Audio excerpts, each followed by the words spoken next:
afraid we'll all just stare at each other until he gives me the go-ahead. It's not you, Rex. He's got to give me the go-ahead.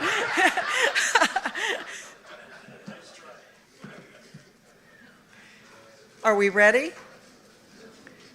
I'm looking at him. Okay. Good evening, everyone. Thank you so much for joining us at this special event. I'm Brenda Talent, the CEO of the Show Me Institute. We're pleased to bring you today's lecture on Taxes Have Consequences, an income tax history of the United States. For those of you who don't know about the Show Me Institute, we are an independent research and education organization. We focus on Missouri fiscal and economic policy from a free market lens. We don't believe that more government is the solution to the problems facing us. We really want to promote solutions that really unleash the creativity and really the power of individuals. So we do a lot of research on taxes, regulations, education. You can learn more about us at showmeinstitute.org, on Facebook at Show Me Institute, on Twitter at Show Me. But in addition, you can speak to one of our many board members who are present today, and we're so glad they can join us. You could speak to our president, Jeanne Sinquefield, our chairman, Joe Forshaw, one of our co-founders, Mike Podgorski. I know he's here, there. Beavis Schock, our treasurer, Jim Forsythe, our Jennifer Bukowski, or our chief economist, Aaron Hedlund. I know he's there. So you can corner one of them to learn more about us. We're going to launch right into this program. It's my pleasure to introduce the three authors of Taxes Have Consequences, an income tax history of the United States. The print version of this book is going to be available in 7 days. We have a flyer if you want to grab one to remind yourself of how to acquire one. I believe it's currently available on Kindle if you want an electronic version. So let me introduce the authors of the book. Arthur B. Laffer is the founder and chairman of Laffer Associates, an economic research and consulting firm. Dr. Laffer is known as the father of supply-side economics. He was a member of President Reagan's Economic Policy Advisory Board for both of Reagan's terms and was a founding member of the Reagan Executive Advisory Committee for the presidential race of 1980. He also advised Prime Minister Margaret Thatcher on fiscal policy in the UK during the 80s. In 2019, Dr. Laffer was awarded the Presidential Medal of Freedom by President Trump. He sits on a number of boards of private and public companies and has authored numerous books, including An Inquiry into the Nature and Causes of the Wealth of States, with Jeanne Sinquefield as one of the co-authors. He also, when you're exiting, he also donated the lovely chess set that's outside on display right by the bar area. Take a look at it, it's gorgeous. Our next author, Dr. Jeanne Sinquefield, holds a master's and PhD in demography and an MBA in finance and management science from the University of Chicago. She was on the faculty of the University of Chicago and the University of Indonesia. After leaving academia, she worked for the Chicago Board of Trade as the head of their financial instrument group, designing new futures and options on future contracts. She also wrote the first book on options on futures, entitled Understanding Options on Futures. In 1982, she joined Dimensional Fund Advisors, where she helped pioneer index fund investing as executive vice president and head of trading. I could be speaking for a long time if I were to acknowledge all of her civic and philanthropic services and awards, but I want to note one organization that is near and dear to her heart. She's been active in Boy Scouts of America for more than 35 years. She currently serves as an executive board member at Great Rivers Council, where she developed the Invention Scouts program, the first program of its kind in the country, and built the Sinquefield Invention Campus at the Lake of the Ozarks Scout Reservation. Our third speaker and author is Brian Domitrovic. Brian is the Richard S. Strong Scholar at the Laffer Center in Nashville. He's author of 6 books, including The Definitive History of Supply-Side Economics, Iconoclasts, The Rebels Who Sparked the Supply-Side Revolution, and Restored American Prosperity. He holds a PhD in history from Harvard. And with that, I'm going to turn the program over to Jeanne. Thank you very much.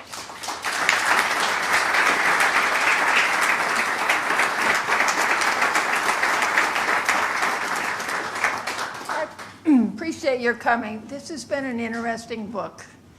Basically, sort of started out as a sort of a book that might be about economics and might be about history and might be about data.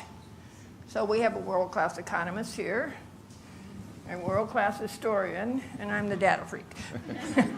And the original idea was we wanted a book that would be able to be read by a broader audience to show the impact that taxes have on the economy. So it starts in 1913 when the first federal income taxes started. And I believe, how many people were it covered, 100? About 400,000 total. No, the 1913 Oh, the first. 13, yeah, our data isn't that great. It's a very small number. It's a very small number. Okay, and then it started. So what we want to do, okay, is show you a broad overview. You're really going to have to read the book, and to make you feel better, all the revenue for the book goes to the Laffer Institute. We signed our rights away, so you can order them. Okay, so what we see. Well, you said that you don't own it, so. Okay, so we'd like to have. Brian's been really interested in the area that starts from 1913 to the end of FDR to talk about the fact that we had 14 years of a depression caused by taxes. So why don't you give an explanation? Yeah, we get going in this book by talking about how the income tax started at the federal level at a very small rate, 7% in 1913. Then was jacked up all the way to 77% during the Great War in 1918. And then in the 1920s went down to 25% at the top. But the Great Depression that occurred 1929 or to the mid-40s is something, for some reason, people have always attributed to other factors than taxation. And we take that proposition on head on. We see taxes culpability all over both the causes and the sustaining of the Great Depression. There were two major, unprecedented, especially in combination, federal tax increases in 1930 and 1932 at the very beginning of the Great Depression, causing the events. And there was the Smoot-Hawley Tariff of June 1930, easily the largest tariff in American history. And then there was the Revenue Act of 1932, effective of January 1st of that new year, which took the top rate of the income tax up to 63%. Never in American history had there been a mammoth tariff and a mammoth income tax, simply never, before 1930, 31, 32. So we are confident in saying that that's where we need to look if we want to find out what caused the Great Depression. And then another side of the story is that state and local governments had gotten very large in the 1920s because their financing instruments were exempt from this new federal taxation of the income tax. And so their spending was way up. And so we see their tax catch-up in the early 30s as, again, a tax cause of the Great Depression. So one of the things we want to get across in this book is that that mammoth event in American economic history, that horrible event of the Great Depression, taxes were at the very center of it. Okay. And then we move on to the 1940s, World War II. So how many of you know what the highest marginal income tax was during that period? 91%. Okay. So you can't imagine that anyone would do anything to try to avoid that tax, right?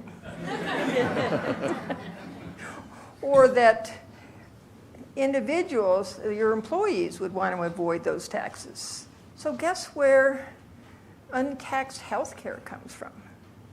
World War II. It wasn't a taxable event, and it didn't come into price controls. Pensions was not taxable. So you could offer things to your employees. So you have the war, and it looks like things were doing well in terms of GDP, but if you look at the GDP for what I call the military, and then look at the GDP for the non-military, things were getting worse. You can talk to your parents, or I can talk to my parents about rationing and other things, and the fact that you had to work twice as hard to make the same amount of money to live the way you were. So, taxes have consequences. So after 40s, then we go into the sluggy 50s. Yeah, the first great burst of so-called post-war prosperity came in the late 40s, from 1945 to 1949. And we sometimes forget, and I'm confident we don't know it at all, that there were two very significant tax cuts in the late 1940s. And that's not even to talk about the tremendous spending cut. I mean, federal spending went from 43% of GDP or something like that at the peak of World War II down to 11% of GDP suddenly by 1946. But there were also two very major tax cuts in rates. The Revenue Act of 1945 that was effective January 1st the next year cut the wartime tax rate down from 94% at the top. But the biggie was 1948. I don't know how many people are familiar with this kind of amazing story, but affluent upper-end taxpayers, I'd say the top half of the income scale, got about a 30% tax cut in the Revenue Act of 1948 if they lived in a common law, not a community property state.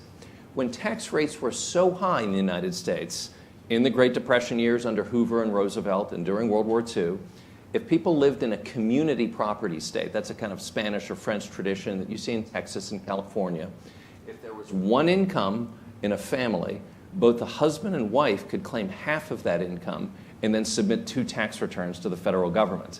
And then each of them would only go halfway up the income tax scale, and then effectively get about a 30% tax rate cut. Well, after 1945, any number of states, Pennsylvania, Oregon, New York, introduced legislation to switch from the common law to community property. And Congress 3 times tried to stave that off, saying we have to write income splitting into the federal tax code, and Truman kept vetoing it, and finally Congress overrode the veto. So there was a huge tax cut in 1948 because it allowed the community property tradition of income splitting for husband and wife. And so that's really what kind of got prosperity going. And then when Truman and Eisenhower raised taxes during the Korean War, kind of eliminating that benefit, you had the sluggish 1950s. I mean, economic growth was only 2.5% per year during the 91% top tax rate of the Eisenhower administration. Okay. Well, in the 60s, things seemed to get better, but you have to think about how they got better. The highest marginal tax rate went from 91 to 70%. And you wouldn't think that this would help. But it was a big impact. So things did get better for a while in the 60s. So I'm just checking on this. You know, but here's what happens. Federal got a little bit better, but 11 states added state income taxes. So from 1960 to 1975, so guess what happened? Federal government might have been a little bit better. Your state was out there to help you. So, and then JFK started. And why don't you talk about the impact that what was happening there? Yeah, one thing we like to emphasize in this book is how isolated the eras of significant economic growth in the United States have been. We think of the United States as having a big, prosperous 20th century. The times of real economic growth, surging economic growth, sustained in this country were the 1920s, the late 1940s, 1961 to 1966, and after 1982 to 2000. That's about it. And it's those times of 5% growth per annum for 5, 6, 7 years at a time that gave us the sense that there was a prosperous 20th century, and particularly prosperous post-World War II period. Growth under Eisenhower was 2.5% per year from 1953 to 1961, first quarter. As soon as Kennedy came into office, there was a 5% growth rate in GDP for the next 8 years. And he came into office guns a-blazing. He said, I want a gold dollar and I want income tax rate cuts. And that's exactly what he eventually got. His tax cut, which took the top rate down by 21 points from 91 to 70%, passed the U.S. House of Representatives in September 1963, was getting out of Senate committee at the time of his assassination, and then easily passed the following February. So when you had this kind of radical cut at the top, down 21 points, people just burst into economic activity, and you saw the 5% growth that gave post-war prosperity its name. Okay, and then we got into new people. So with the Korean War and Vietnam War and Johnson, guess what they decided to do? What would really be good for America? Let's increase the federal taxes. So again, here we are, increasing the taxes. And the other thing that was happening is inflation. You guys have been around the younger people will not remember the impact that inflation had on taxes. They were not adjusted. Your tax rate wasn't adjusted for inflation. So if there was high inflation, you theoretically made money at a higher income tax bracket.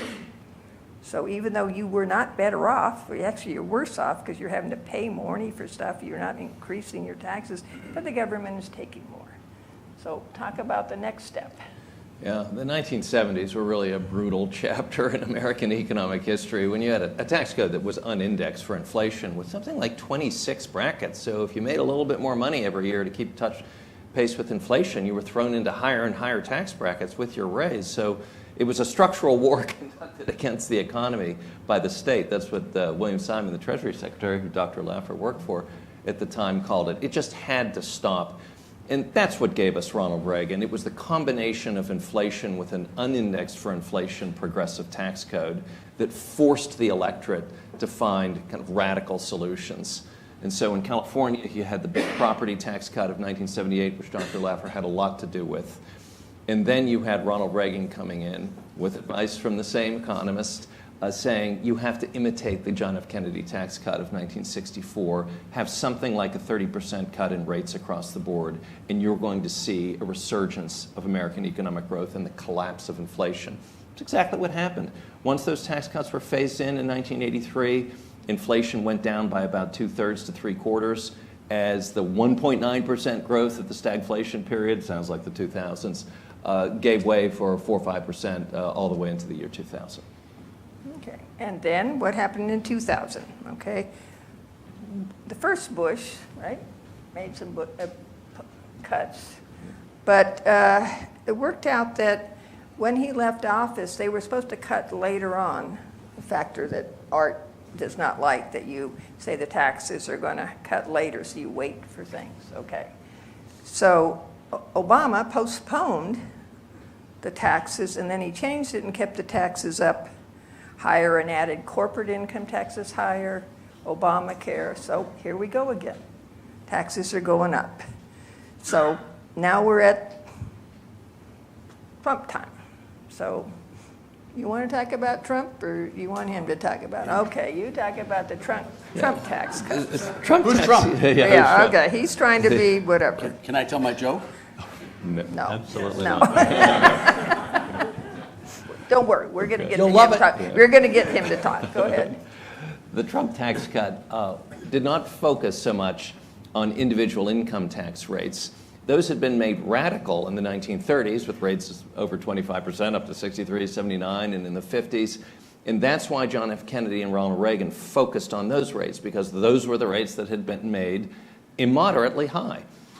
But by the time of the Donald Trump administration, the one rate that was abnormally high was the corporate rate. At 35%, it was basically the largest in the world, and it was sticking out like a sore thumb. That's what we call it in the book. This was the tax that was the sore thumb internationally. And so he cut that rate from 35 to 21% with more modest cuts in the income tax rate. And what you saw, of course, was that corporate tax revenues went down, but revenues from all other sources of the federal tax code and the state and local tax code went way up, so that there was a net increase in government revenues across the board in 2018 and 2019. But aside from that, you finally saw 3% economic growth again, and the gains at the bottom of the income scale were absolutely phenomenal. Median household income hadn't done anything for 18 years, and all of a sudden it went up by $10,000. African American unemployment found lows that people thought weren't possible even in the year 2000, and the same thing for the poverty rate. And all that was the momentum that was built into the Trump tax cut, and then the COVID crisis hit and stopped everything in its tracks. So that's where we are, and we'd sort of like to read our conclusion to you, because it basically is a love note to Art about how we think about the whole book and where it's going, and he's going to talk after that. So I'm going to start, and since I wrote the first draft, and he's going to finish since he made it sound pretty. Okay, in our examination of the income tax history of the United States, we have reached several overarching conclusions. They each fit within the meaning of our title, Taxes Have Consequences. Keynesian, monetarist, and progressive left economists have glided over this clear impacts that tax rates have on every segment of the economy.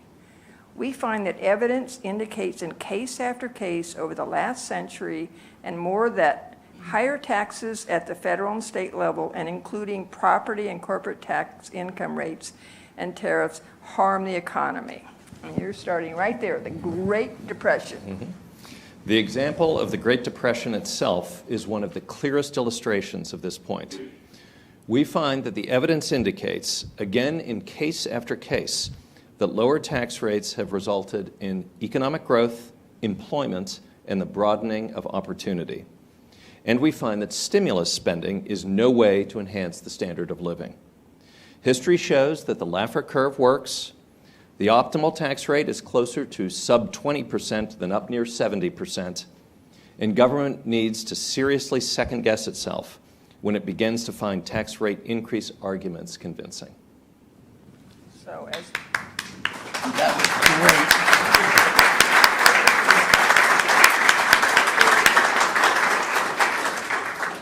great. So taxes have consequences. And we want Art to say, he says he was shy tonight, so. Can you see why I love my co-authors? I mean, aren't they wonderful and adorable besides? I mean, it's really, they're just terrific. I want to thank Jeannie and Brian very much. This was a wonderful ride, a great trip. I'm just going to say a couple of words. All of you, we all have a right to our own opinions, and we all literally, I mean, everyone has a right to his or her own opinion, but you don't have a right to your own facts. You really don't. The facts in here, now think of them in the current political context. Every single time we raised the highest tax rate, the economy went into the doldrums, period. Every time the highest tax rate was lowered, the economy prospered, period. Those are the facts. Every single tax return was taken into account. We have a comprehensive sample of 100%. Number two, every time the highest tax rate was increased, tax revenues from the top 1% of income earners went down. Every time the highest tax rate on income went down, tax revenues from the highest income earners went up. Period. I want you to give that to Elizabeth Warren, Bernie Sanders, AOC, Thomas Piketty, and Saez, Gabriel Saez, excuse me, not Emmanuel Saez, and tell them to put that in their pipe and smoke it. That's it. So now we would like to open it up to questions that you might have about, I mean, you're going to have to read the book, so that'll give you a lot more things. I mean, it's 400 pages. But it's fun. It's a great history book. It reminds you of what America's about and what's happened. And the taxes have consequences, which I know every single person in this room does things to avoid taxes. 401ks, buying cigarettes in Missouri. Moving to Tennessee? See? You moved to Tennessee, people moving to Texas. So do you want to? Yeah, we'll take questions. Zach has the microphone, and he'll come by. Now, no lectures from the audience. These are our lecturers. Other than that, Zach, do you want to take a first question? Yeah. Yep, and I'm not going to pass the microphone, so I should be able to reach everyone, but if you're in the middle, you might have to lean over. Sure. Oh, hi, Tom Savage from ALEC. I'm excited to read the book. I've pre-ordered it on Amazon. I was wondering if you guys could talk a little bit more about your thesis regarding the Great Depression and how it relates to, say, the thesis of Milton Friedman and Anna Schwartz, which lay the blame for the Great Depression primarily on the Federal Reserve. Don't miss Bernanke. He did it too. Thank you. Well, Brian wants to answer that. They never looked, Milton Friedman and Monterey never looked at taxes. It was like me doing analysis and leaving out key variables. Yeah, the point I made in the first part of the presentation, I'd like to emphasize, if you look at the longue durée of American history up to that point, up to 1930, there had never been a tariff as large as the one in June 1930. Not even the tariff of 1828 had been as large. So this is the #1 largest tariff in the United States, tax on imported goods. There was also a 25% top rate income tax. So there had never been an income tax in this country to speak of before 1913. So you have the largest tariff in American history, plus a major income tax. That income tax was then raised to stratospheric levels and broadened to many levels of society in 1932. So if I know there's a cataclysmic economic event coincident with those dates, I want to look at these brand new, unprecedented major tax impositions. Now, Milton Friedman and Anna Schwartz, admirable as their monetary history of the United States and their great contraction books of the 60s are, very admirable, they do not mention those taxes or any taxes in the Great Depression era once. Now, I love their books, they're great, but when you have income tax and tariffs at that level, the demand for money collapses, and therefore how money is supplied becomes irrelevant, and the thesis of their book is about the money supply. Well, when you tax people, if you do economic activity, you're going to be taxed to death. Who wants money? You got to bring in Bernanke. He's just going after dead people. We want to go after live bad ones. Go ahead, talk about Bernanke. Yeah, so Ben Bernanke reviewed a book called Golden Fetters, the gold standard of the Great Depression, because the gold standard is another thing that the kind of monetary economists blame for the Great Depression. It doesn't make any sense. And in opening his review of that book, he made a now famous line for Ben Bernanke. It's that the Great Depression is the holy grail of macroeconomics. There somehow has become an impression among economists that the best thing you can study, the greatest thing, if you really figure it out, is the Great Depression. And just think, you're in the United States in the 20th century, and late 20th century, and you're looking at the panorama of American economic growth. I mean, the greatest economic growth, mass prosperity story in the history of the world. And you say the thing you really want to understand is the Great Depression. No, the holy grail of macroeconomics is why America succeeds when it does. And that's what we're after in this book. I go over here.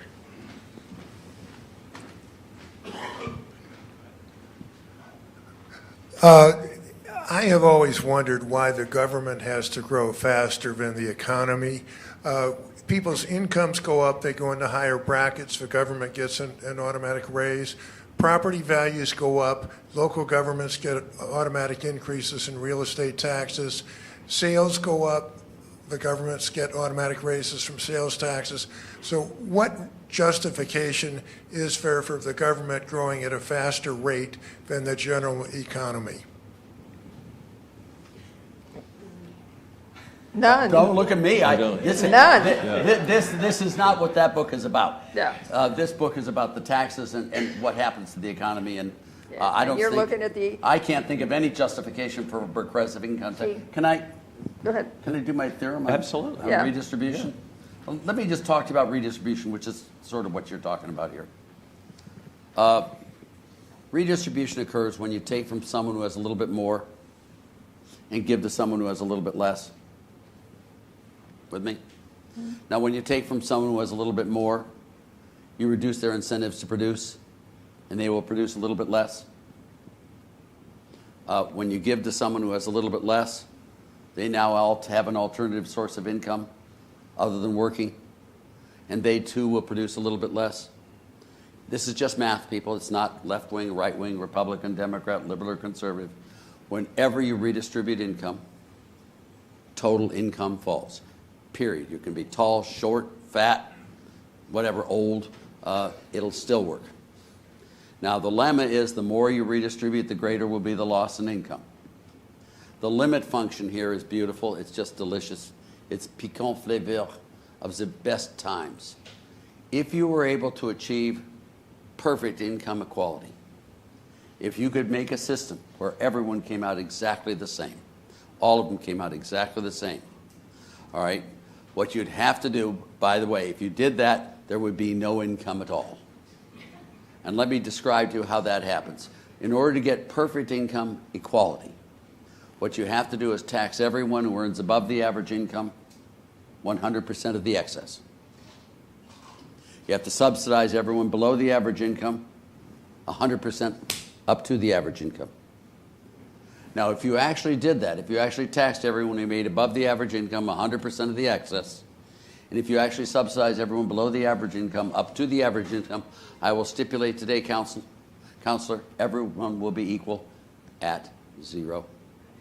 And please tell Elizabeth Warren and Bernie Sanders and AOC, all of them, that that is the truth. Those are the facts, and they are supported 100% by this book. It really is amazing. Income inequality. Income equality is increased dramatically, making people more equal. Income equality is increased dramatically by higher tax rates on the rich, and total income is maximized by higher tax rates on the fall in income. So what you do is you achieve income equality by reducing everyone's income till they finally come out equal at zero. That's the numbers from these books. That's the way the world really works.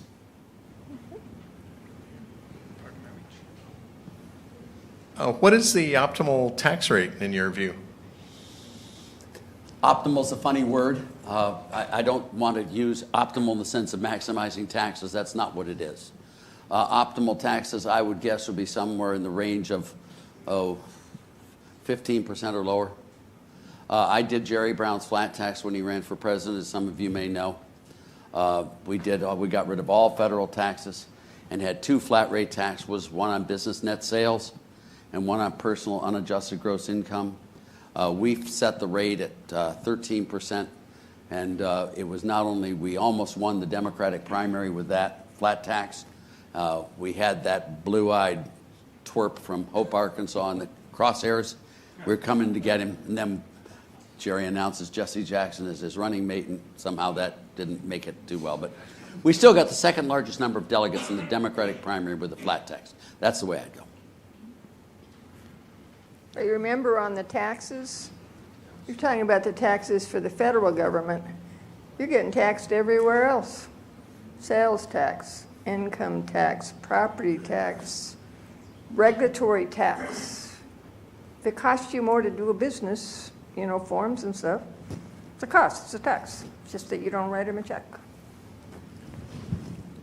Was the initial tax code progressive, or when did it become progressive?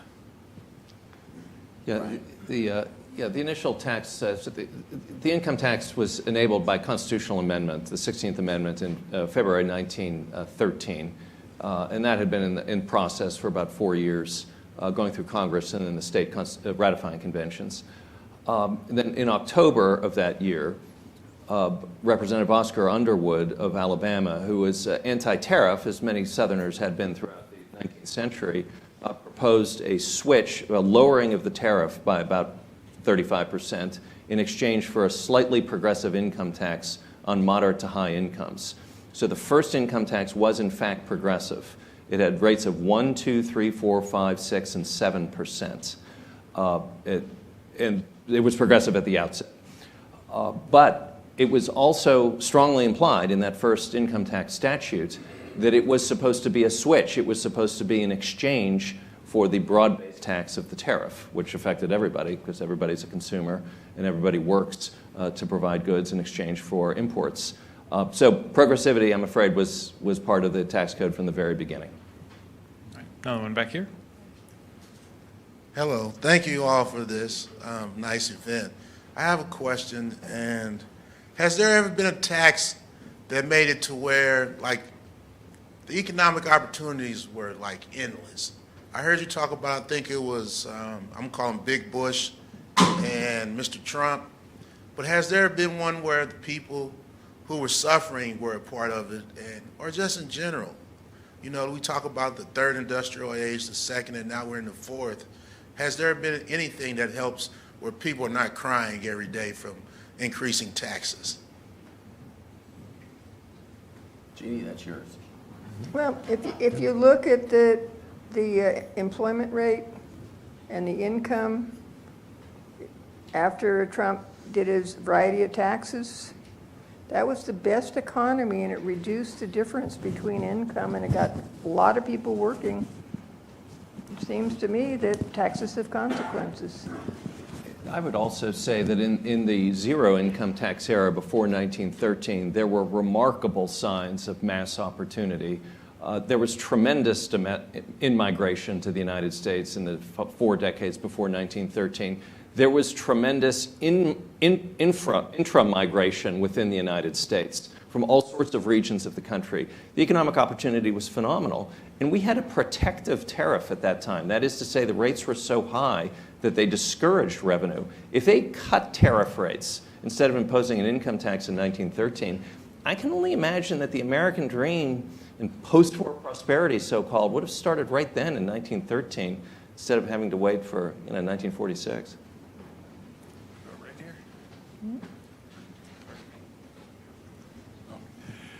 We have seen in the United States, the states that have zero income tax have much higher growth rates, economic growth rates, than the states that have income taxes. And my question is that a better idea for the federal government to essentially use sales tax instead of income tax? You want me? Yeah, go ahead. What you really want to do on taxes is you want the lowest possible tax rate on the broadest possible tax base. So you provide people with the least incentives to evade, avoid, or otherwise not report taxable income. And you want the broadest tax base with the least number of credits, deductions, exclusions, omissions. So you provide them with the least number of places people can put their income to avoid paying taxes. That's what you want on your tax codes. When you look at the different types of broad-based, low-rate, flat taxes, sales tax, property tax, income tax, value-added tax, the biggest, broadest base ones, really there is nothing in economics, to my knowledge, that determines which one of those is better than the others. It really doesn't. And the only thing I can say is probably the one you want to select is the one that has the least amount of administrative costs whatsoever to apply to it. If that answers your question, I hope it does. Why do you think the zero tax states are doing so much better? Well, they're not zero tax. They're zero progressive income taxes. Zero income tax. Yeah, now there are other states that do well too. I mean, Oregon, which has no sales tax, that does not, you do see other states. You see a lot of things matter for economic growth, but taxes are one of them, and it's a very big one. So when you look at other taxes in other states and other ways of doing things, I mean, here right in Missouri right now, you're considering possibly getting rid of your corporate tax. That would help your state. It's not just the income tax. It's not just the sales tax. It's the tax bundle. How much you collect, how you collect it, and how you spend it. That's fiscal policy, and all three of those matter, and they matter a lot. And how do you avoid it? Well, and of course, how do you? I mean, we'll all sit there and avoid it. Brian did that second chapter. I mean, the second chapter, you're going to die. It is ridiculously funny. How he documents all the different ways. He documents 20 different ways that they all figured out how to get rid. Some of them 3 martini lunches, having chefs from. I mean, you just can't believe this stuff until you really sit there and see that's what people do. I mean, the one thing he talked about was the Spanish law and the English law. Did you heard him say that community property is Spanish law and English law is single earner tax at a single rate.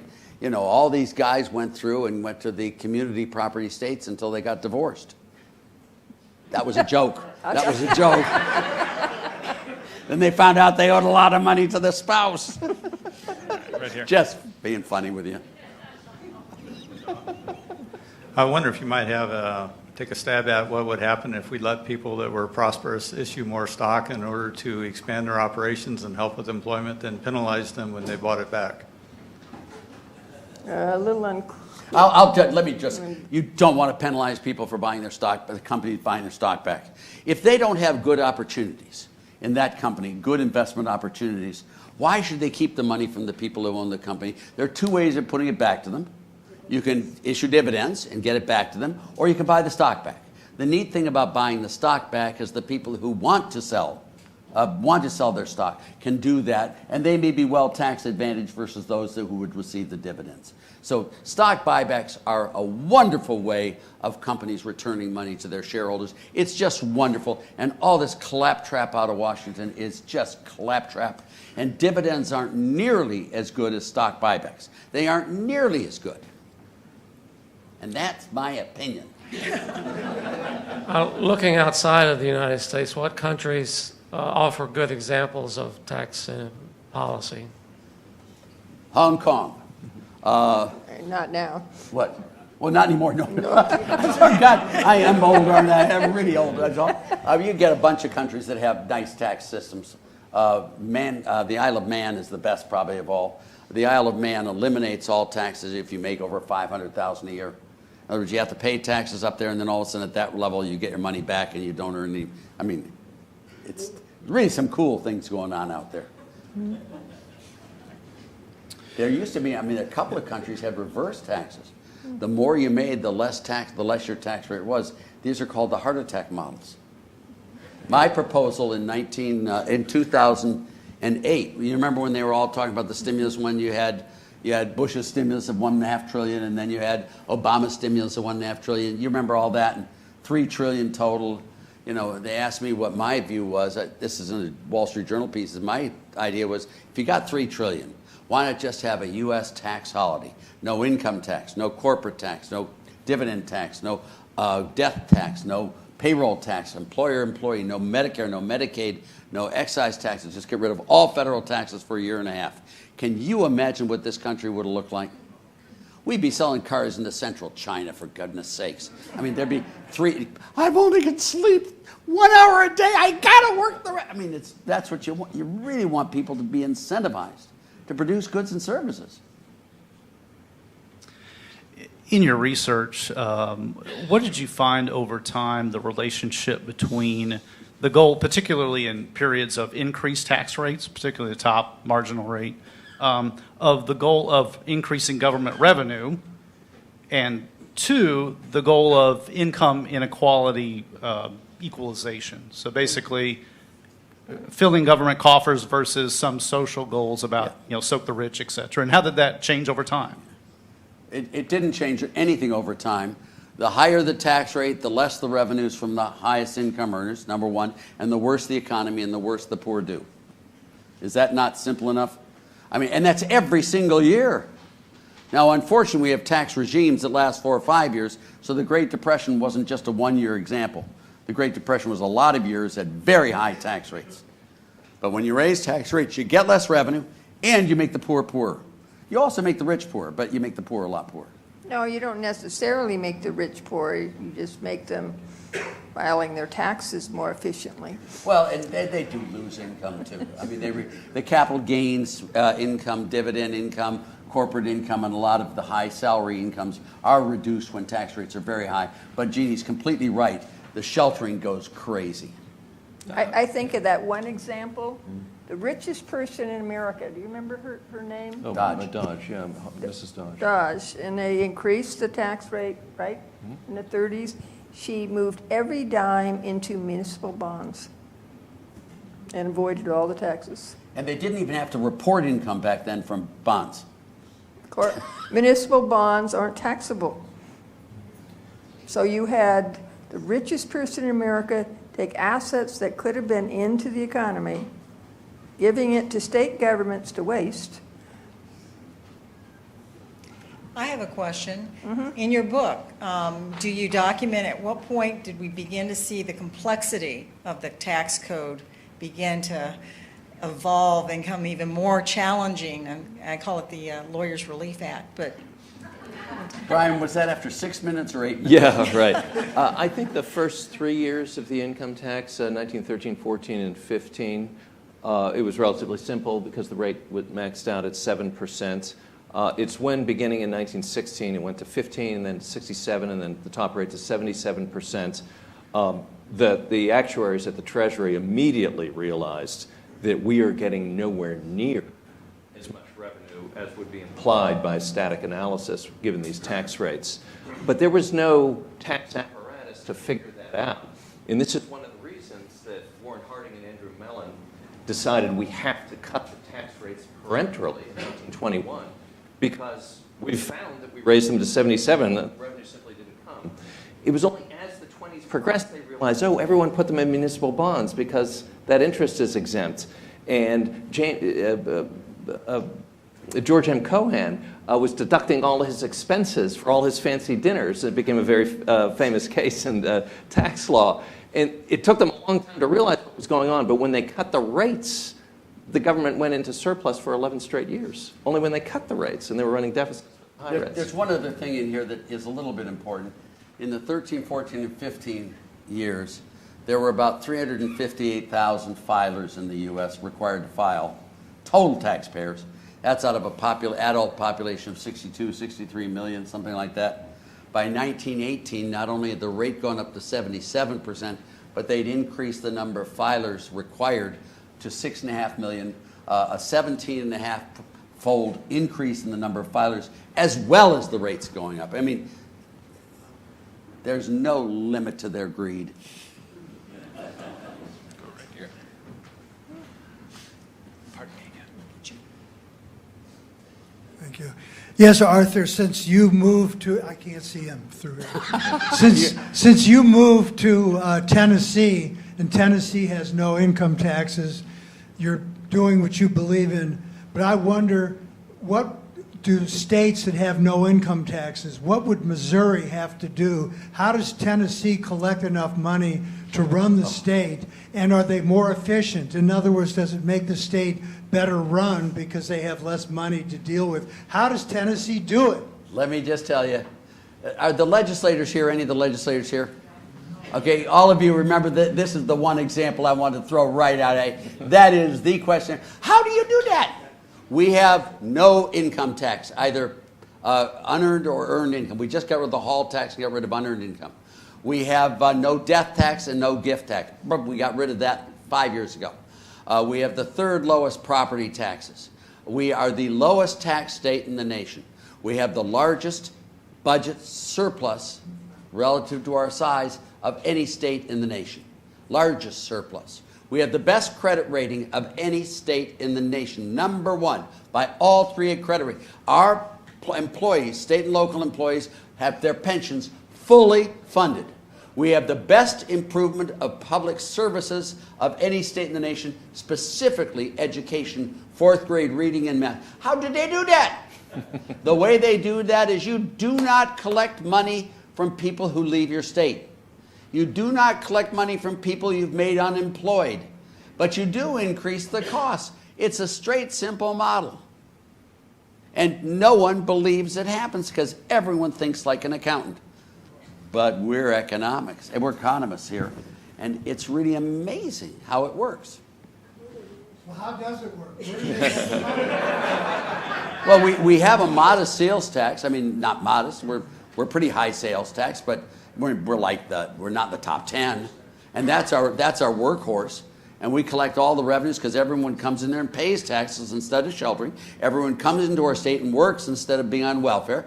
Everyone comes into our state and provides growth and property values and all that stuff, and it works beautifully. I mean, we have very low property values. I mean, property taxes, but you know, it just works that way. Rex, did you? Have you ever heard of an economy being taxed into prosperity? Did I miss that in Econ 1? Have you ever heard of a poor person spending himself into wealth? Maybe that's a Harvard class that I missed. I don't know. Ryan, do you have a comment on that? Okay, Art. When Friedman and Schwartz came out with their book on a monetary history, and no other economist in Chicago dealt with that, did any of them in the business school or the econ department, did any of them take them on and fight them on the issue? No, they didn't fight them on that issue or any other issue, Rex.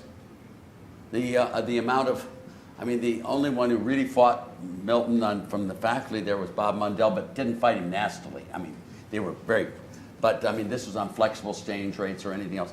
Milton so dominated the scene that it was sort of like a Trump economic system, if you know what I mean. It was a little bit like that in the business school as well, with modern finance theory.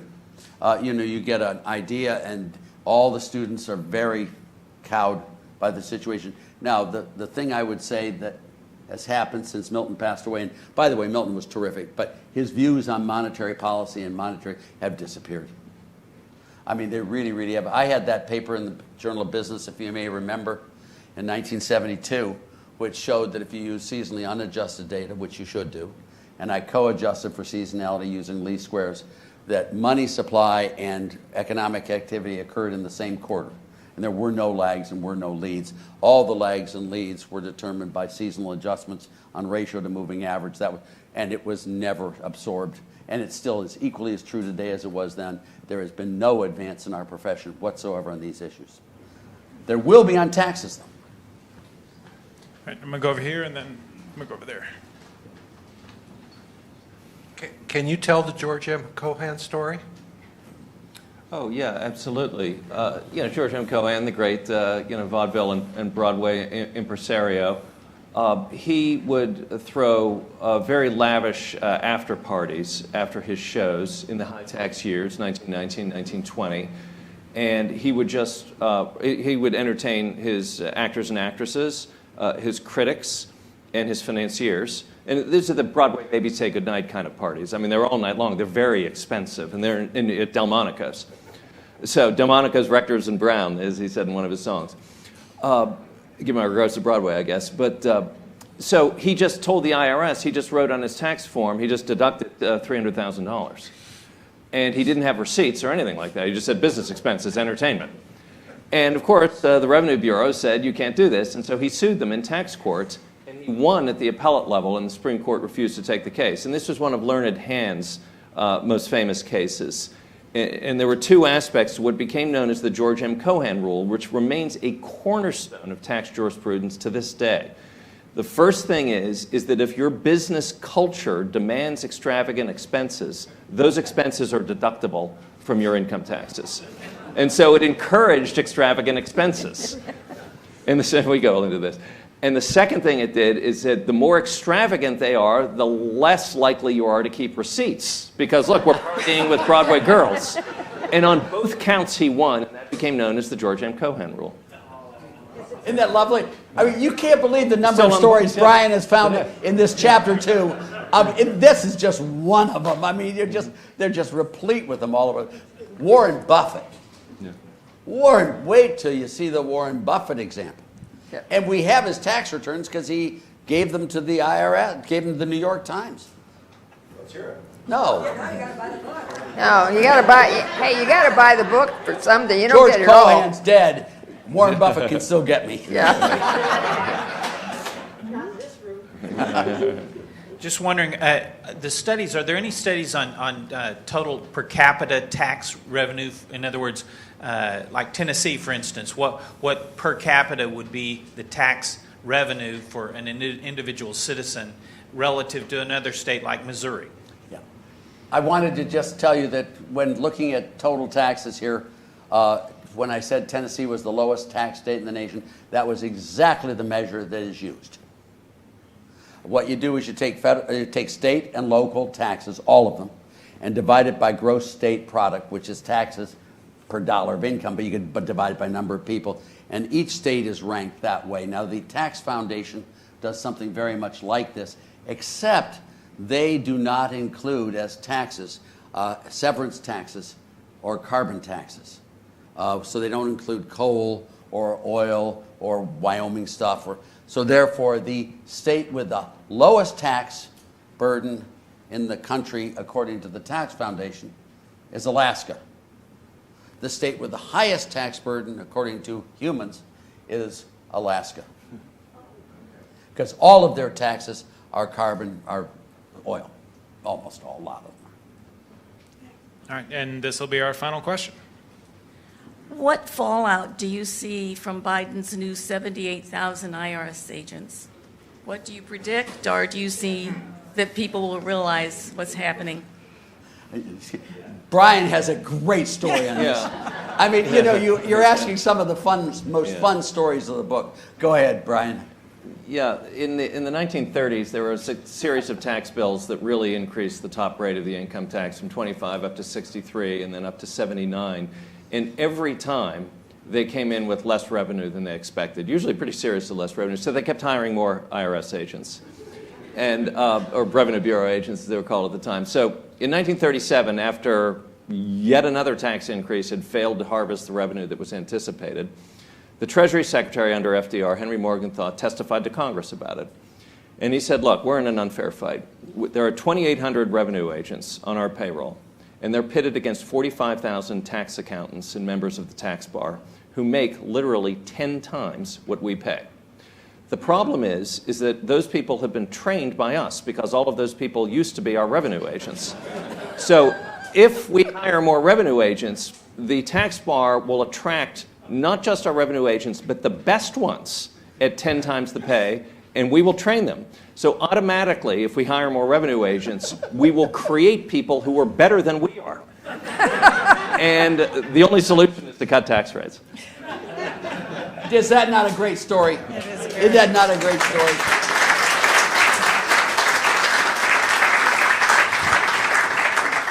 I want to thank our speakers and our authors. It sounds like a wonderful book. We have a sheet that you can grab where you can go to and you can see the different vendors who are providing this book. I've already ordered mine on Amazon, so I'm waiting for it to be delivered. It's to be published in hard print on September 27th. So I want to also thank all of you for coming. I want to acknowledge that we actually have some special guests in the audience from the American Legislative Exchange Council. They're holding an academy here in Missouri for elected officials and for, I guess you would say, to be elected or who are running. And they're educating them on important issues such as that taxes have consequences. So I want to welcome you all for joining us this evening. And I also want to encourage you to grab this little sheet about our next event that we will be having actually here also. And it should be a very interesting discussion about a gentleman who wrote I, Citizen will be talking about the red versus blue myth, so I hope you can join us for that.